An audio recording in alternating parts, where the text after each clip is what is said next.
seja muito bem-vindo ao Em Movimento, Ciência, Saúde e Escolha Real. Estamos aqui neste episódio com uma convidada muito especial para falar sobre saúde, lembrando que saúde não é um remédio único, mas uma soma de pilares onde trabalhamos para alcançar, então, essa liberdade, autonomia e a saúde que desejamos. E hoje nós vamos falar sobre um pilar muito importante que deu o nome ao meu programa, que é o movimento.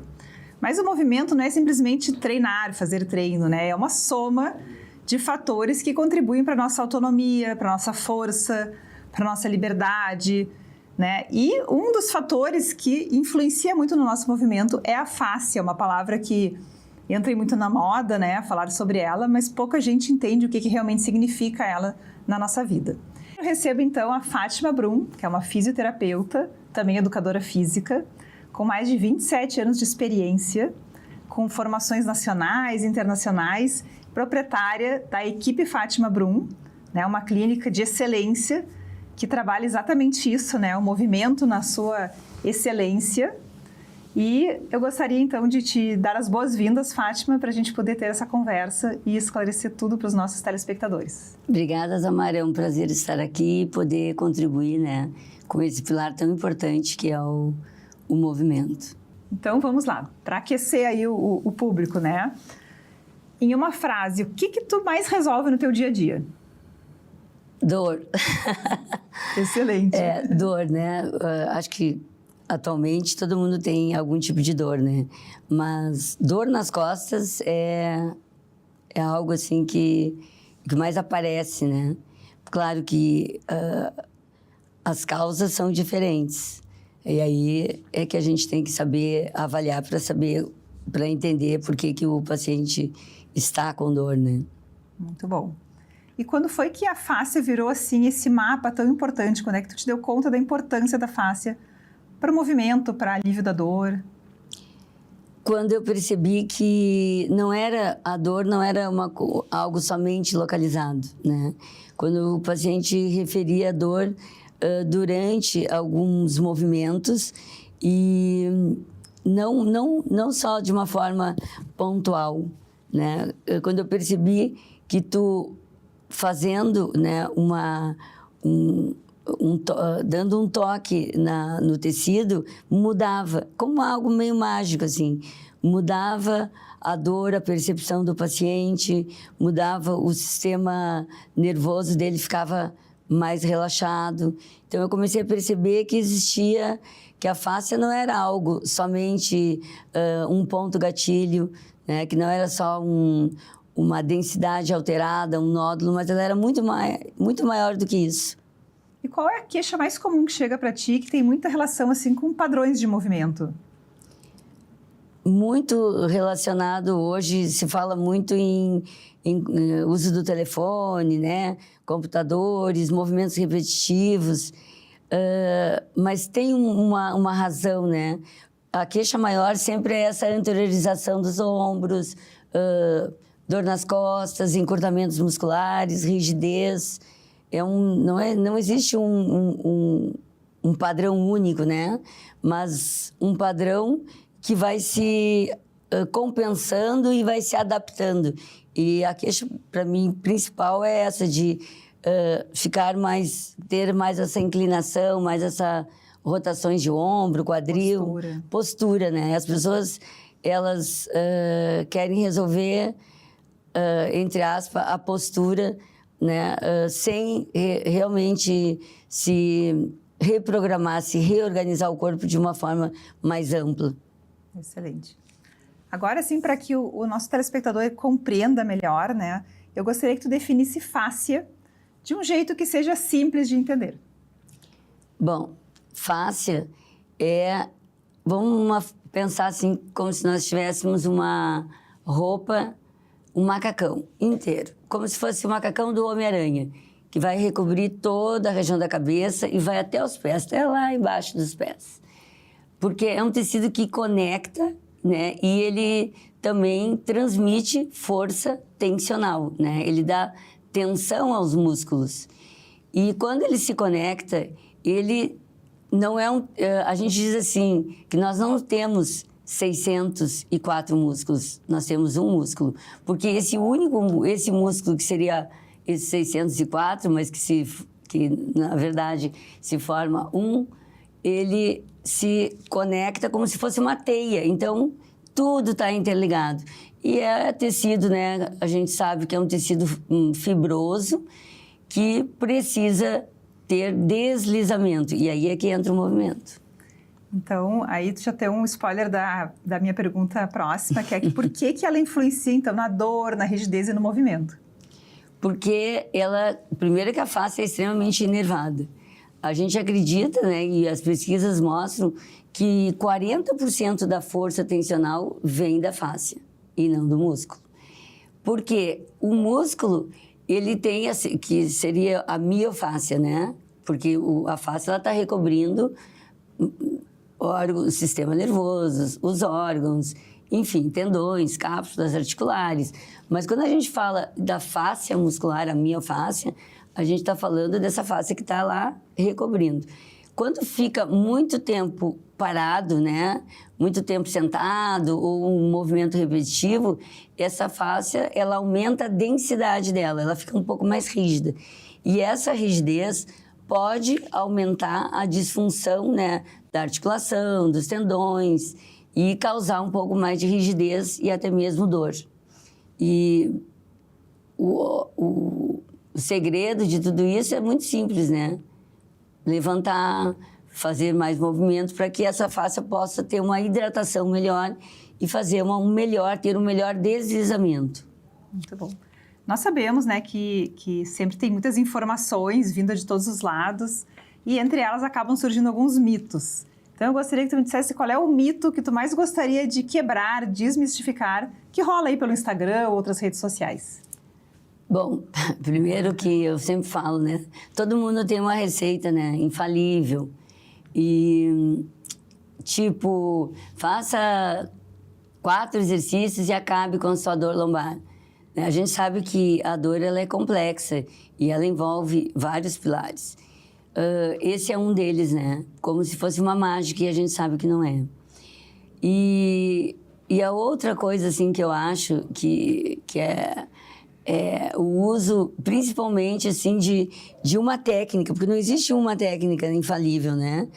Ou, sei lá, uma ventosoterapia. E quando eu vejo isso, pessoas colocando ventosas no corpo todo, como se fosse uma pizza calabresa, ou algo parecido com isso me dói, né? Então, acho que tem que pensar mais no sistema como um sistema mais complexo e não toda essa coisa mais linear, né? Olhando assim, olhando de uma forma muito única. Só uma técnica. Só uma técnica, né? Então, liberação miofascial, por que ela é boa e quando que tu recomendas? Então, até a gente fala assim, né? Que será que tá certo essa palavra liberação, né? Miofascial. Eu acho que ela tem a ver com a sensação de liberdade, né? Que tu sente depois. Quando que eu recomendo? Sempre. Por quê? Porque ela melhora, né, o deslizamento, porque ela se hidrata mais no momento em que tu diminui essa densidade. Então, a gente tem ali moléculas que ficam muito densas e elas não têm a mesma facilidade para se conectar com essa água, para poder deslizar melhor. Então, a gente, com a técnica da terapia manual facial, a gente consegue fazer com que essas moléculas fiquem um pouquinho menores. E isso faz com que elas tenham um melhor deslizamento e uma melhor conexão com a água. Isso e também para melhorar a mobilidade e a transmissão de força, porque quando tu tem algo que flui melhor, tu melhora a mecânica dos fluidos, ou seja, a drenagem linfática do corpo, tu melhora as pressões articulares e intraarticulares, tu melhora o movimento e a transmissão de força. Por quê? Porque tu tem melhor propriocepção, ou seja, tu tem uma melhor conexão, né, do teu corpo no tempo e no espaço. Tu consegue ter mais ter uma consciência corporal melhor. Acho que a liberação ela te ajuda muito nisso. Não só na questão dor, né? Porque as pessoas às vezes procuram só porque tem dor, ou porque está travado, ou porque está sentindo ali uma mais rigidez, contratura, enfim. Eu até nem gosto muito de pensar na liberação miofascial assim, só como algo local, mas pensar o quanto que isso pode te trazer de benefício para o todo, né? Para ter essa matriz extracelular que tem um fluxo melhor.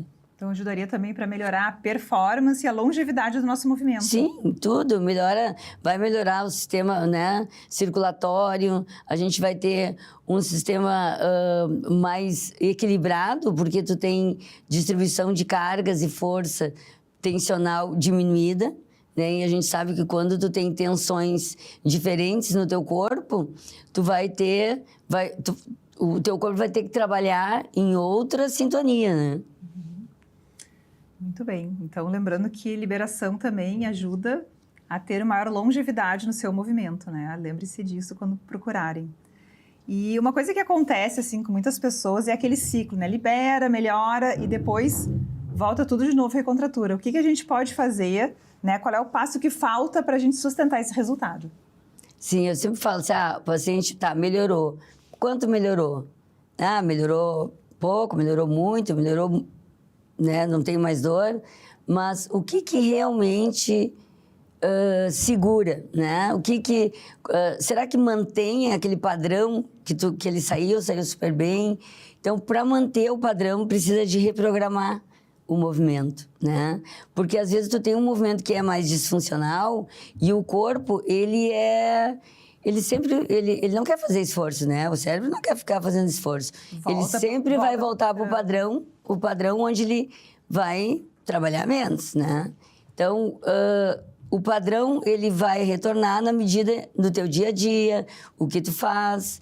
Se tu, por exemplo, faz exercício, isso te ajuda muito, né? A trabalhar força, por exemplo. E num padrão funcional, isso mantém por mais tempo, né? Aquela sensação de liberdade, diminuição da dor, por equilibrar, né? Esse sistema. Lembrando, assim, que o movimento é um dos pilares fundamentais para a nossa saúde. O que acontece com ela, com a nossa saúde, quando esse pilar está faltando? Nossa, essa pergunta, de uma certa forma, é muito simples, né? Basta a gente olhar para a natureza. Sempre falo que tudo que tu não entender, a natureza vai te explicar. Quando a gente tem um rio parado, água parada, a gente tem, entre aspas, morte, né? Porque não tem vida, não tem energia. E o corpo é igual. Um corpo que fica parado, fica sentado, é um corpo que não flui, né? E o movimento, ele te traz tudo isso, né? Ele melhora todos os aspectos, né?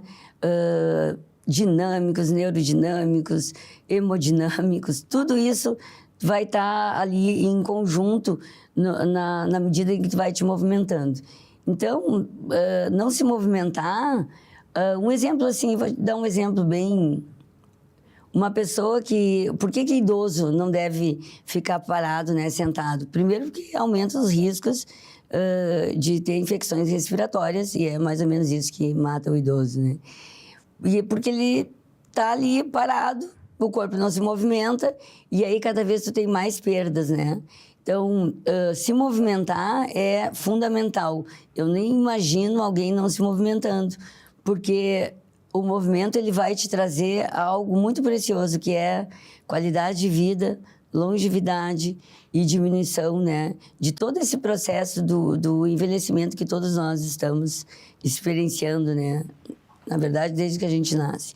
Então, eu acho que não entra assim na minha cabeça alguém que não se movimente. Muito bem. Tudo isso que a Fátima falou aqui, para mim, resume numa palavra muito importante, que é ter autonomia, né? Tudo que o movimento nos traz, força, movimento, vai te dar autonomia para viver uma vida plena, independente e feliz. E quando alguém te procura assim com dor e rigidez, o que tu vai priorizar primeiro? Força, mobilidade? O que tu acha que é mais importante começar? Sim. Primeira coisa eu avalio, né? Porque tem pessoas que têm muita mobilidade, tem hipermobilidade, né? São pessoas que têm... E quando se tem muita mobilidade, a gente precisa do quê? Estabilidade. E como que eu vou dar mobilidade para alguém que já tem? Porque o que está faltando para ela é estabilidade. Quando essa pessoa não tem mobilidade, obviamente, a mobilidade é a prioridade, né? Mobilidade antes de força. Hoje, os americanos, eles falam em mostabilidade, que seria a mobilidade com a estabilidade, né? Em conjunto. Mas quando eu dou força antes da mobilidade, um corpo que não tem competência para atuar ainda em força, eu aumento o padrão disfuncional. Porque eu preciso ter mobilidade, né? Eu preciso ter um braço de alavanca, né? Onde o meu corpo consegue fazer os movimentos para todos os planos de movimento. Vou dar um exemplo. Se eu tenho vou jogar tênis, né? E eu tenho pouca mobilidade para fazer o armazenamento elástico aqui, a minha bolinha aqui, eu vou gerar menos potência. Se eu tenho um movimento que é amplo, eu vou gerar muito mais pool de recrutamento muscular, ou seja, eu vou gerar mais força e mais potência para poder ter um movimento eficiente. Então, força é um padrão de competência, né? Então, mas eu preciso antes ter mobilidade. Ontem alguém me falou assim lá no meu elevador, né? Mas por acaso, acho que a pessoa nem sabia. Eu perguntei, vai treinar? Ele disse, vou. Não, agora está muito da moda a mobilidade, ele me falou, né? Aí eu só, que bom, né, que ele tem essa consciência. Porque poucas pessoas têm essa consciência. Acham que mobilidade é alongamento, e não é, tá? Então, trabalhar essa valência física é fundamental, mas, como eu falei, é importante sempre a gente avaliar para ver se aquela pessoa, o que ela precisa primeiro, né? Não é assim um protocolo. Excelente. E isso vai bem de encontro com o que todos os grandes estudiosos e especialistas em longevidade falam. É muito importante nós termos força, né? O músculo, eu sempre falo aqui, já falei nos primeiros episódios sobre isso. O músculo, ele é um órgão anti-inflamatório, ele tem uma série de benefícios. Mas poder usar o músculo com eficiência exige um merecimento, porque senão a gente começa a aumentar disfunções. E exatamente o que a Fátima falou é o que se fala em relação a isso. A gente tem que ter estabilidade, mobilidade, para que a gente possa explorar a máxima potência, né, e recrutar corretamente as nossas fibras musculares sem ou reduzindo o risco de ter lesões. Agora eu vou te pedir assim um exemplo, né, para a gente falar aqui para os nossos telespectadores que ainda não começaram ou que não estão fazendo de forma regular, o que é um mínimo eficaz para uma pessoa assim, tem 10 minutos por dia, começa alguma coisa, o que tu sugere? Bom, às vezes a pessoa pode perguntar assim, 10 minutos não é nada, é bastante, viu? Até dia 24 agora de janeiro, saiu na Lancet, que é extremamente respeitada, né? Uma revista valor, respeitada. Né? E sobre se tu aumentar 5% de atividade assim, moderada por dia, tu já tem um aumento uma diminuição da mortalidade em 7%. Então, parece bobagem, mas não é. Então, ali como a Tamara está falando, né? 10 minutos, pô, já vai fazer diferença para ti, né? Já vai aquecer melhor esses tecidos, né? Uma movimentação de quadril, até dançar, né? Dançar, fazer algum movimento do espreguiçar, ir para baixo, subir, respirar. Tudo isso vai ter uma diferença no final, né, do teu dia. Dá uma caminhada, tu pode dividir esses 10 minutos, se não tem mais do que isso, caminha 10 minutos de manhã, ou toda vez levanta, vai de escada, né? Tem tantas formas da gente poder, até no teu dia a dia, né, leva o lixo tu lá para baixo. Se manter em movimento, Se né? manter em movimento. Não necessariamente tem diferença entre exercício físico e atividade física. Exatamente. Então, assim, aumenta a tua atividade física, tu já vai ter benefício. Exatamente. Então, agora sim, algumas chaves, né, para que as pessoas possam entender e começar a organizar o seu corpo. Então, a força. Por que a força protege a articulação e protege da dor? Porque a força, o componente dinâmico, né, do músculo, ele é um grande estabilizador. Então, quando a gente tem força, a gente aumenta a estabilidade, a gente diminui as pressões nas articulações, a gente tem uma melhor distribuição das cargas, né, gerando maior propriocepção na articulação. Ou seja, o que é essa propriocepção? É como o meu corpo está, né, localizado no tempo e no espaço.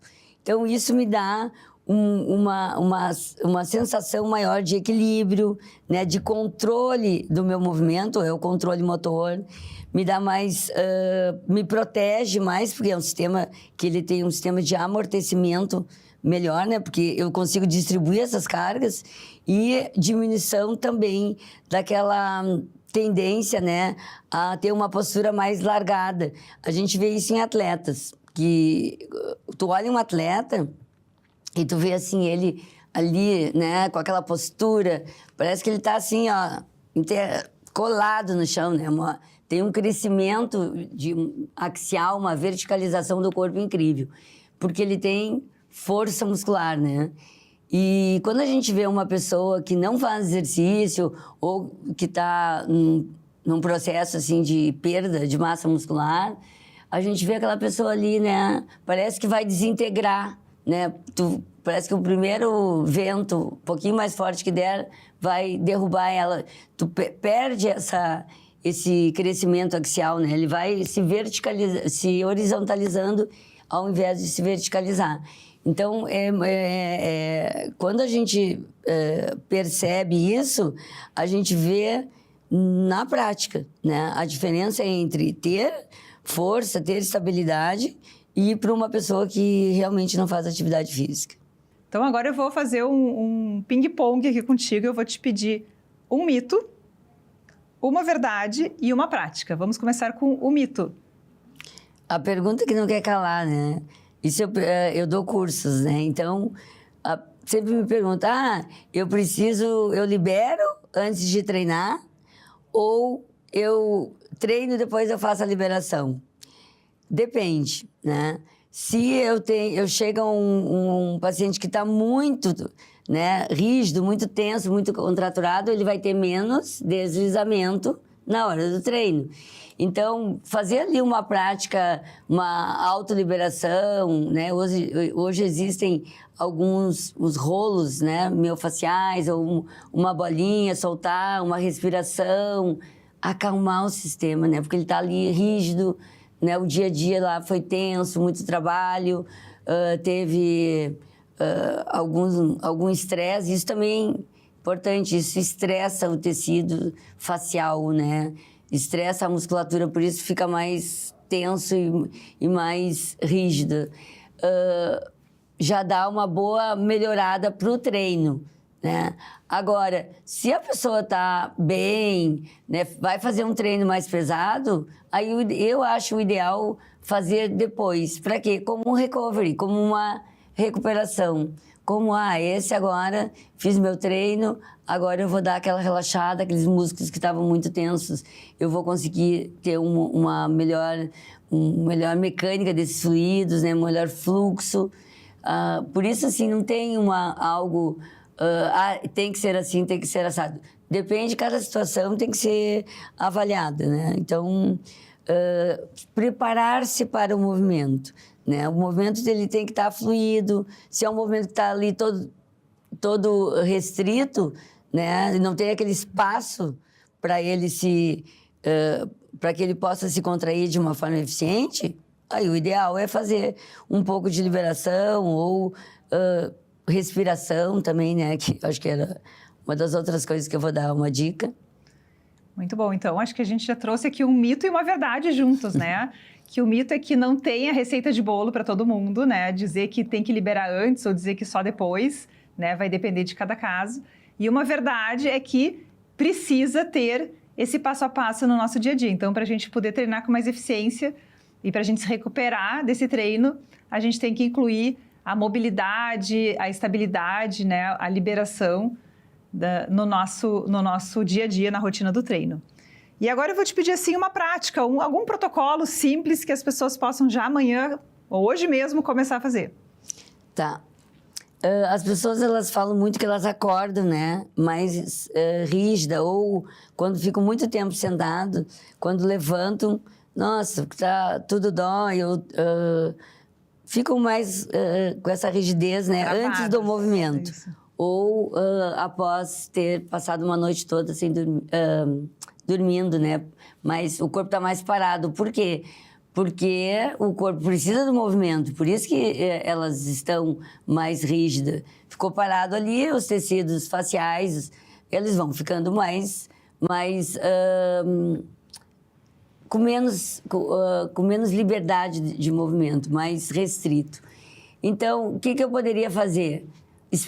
Espreguiçar-se, né? Porque a gente vê isso na natureza, né? Os gatos, os cachorros, quando eles levantam, eles fazem aquele movimento que poderia ser a saudação do sol ou o movimento do espreguiçar, de colocar os braços para cima, girar, mas sem exagero, porque de manhã o corpo ele tá mais, os discos estão mais hidratados, porque eles não sofreram a ação da gravidade.